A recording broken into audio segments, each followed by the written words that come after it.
Hello, cooking enthusiasts. Today's video is going to be a very exciting recipe for a lemon sorbet slash sorbetto. There are a lot of little tips and tricks to have both the flavor be very intense and bright, and also a very smooth texture.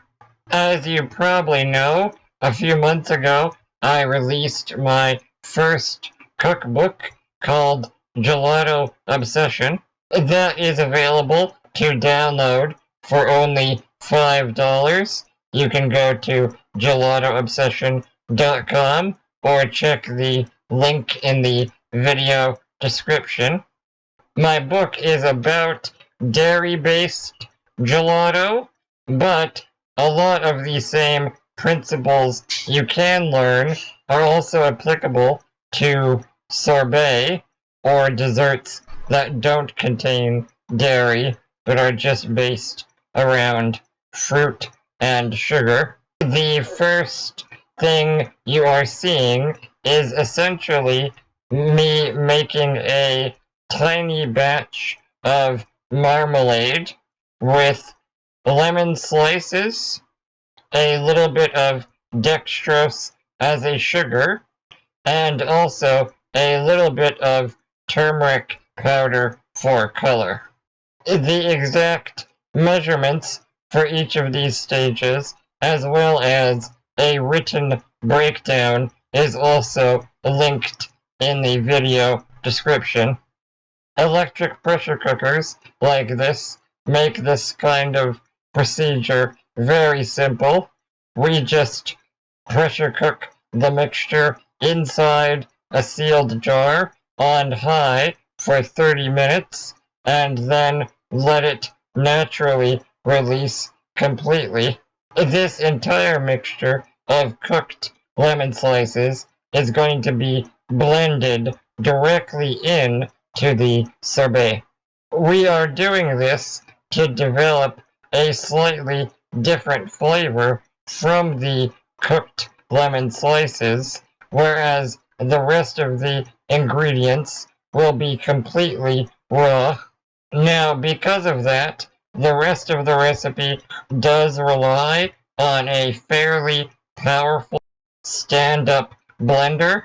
All of the recipes in my book Gelato Obsession only require a decent immersion blender, but for this sorbet, it is helpful to have a powerful countertop blender. The other main trick for this sorbet recipe is using cantaloupe.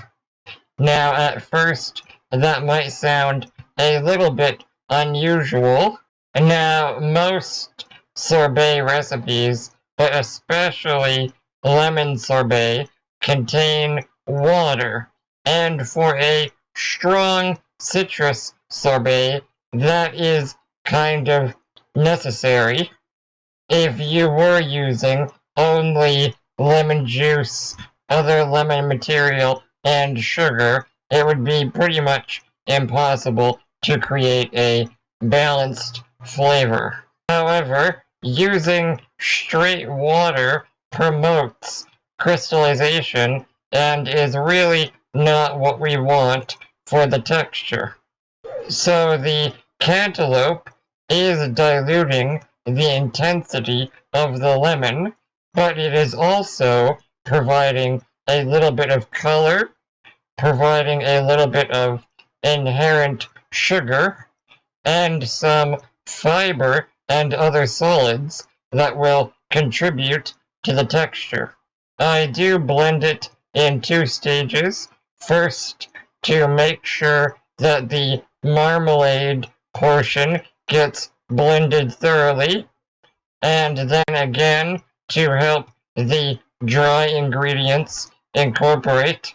Once those ingredients are all incorporated, the last things to add are a pretty generous amount of freshly squeezed lemon juice and just a little bit of neutral oil.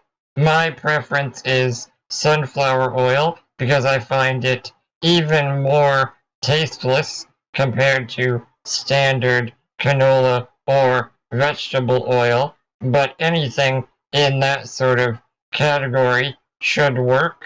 You want to do that fairly slowly to make sure it emulsifies properly. And going forward, not all of my sorbet recipes will contain these traces of fat, but I do think for this flavor in particular, it does help with both the flavor and texture. Now, like with all of my frozen dessert recipes, this needs to be refrigerated, preferably overnight, but potentially as little as 6 hours for this sorbet recipe. That is just to help the stabilizers hydrate and sort of fully activate.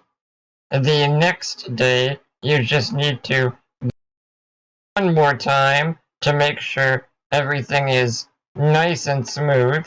Again, if you have my book or you've seen some of my other gelato recipe videos, we are also going to pre-chill this base before churning. In this instance, I went with just 30 minutes in the freezer to pre-chill and not a specific temperature because we are dealing with something that isn't dairy based. I don't mind it having a little more air incorporated during the churning process. After that, it just requires some churning until it achieves the correct consistency. And as you can see, it already has a decent amount of body, even when it is liquid. I am so happy with the scoopability, the texture, and also the color. It looks like it's been made from mangoes or peaches. But again, we've done a lot of things to contribute to that texture, and in particular, the cantaloupe you really don't taste at all, and all you get is incredibly intense, fresh, slightly bitter lemon flavor. So if you like really strong, complex lemon citrus flavors, I really recommend trying this recipe.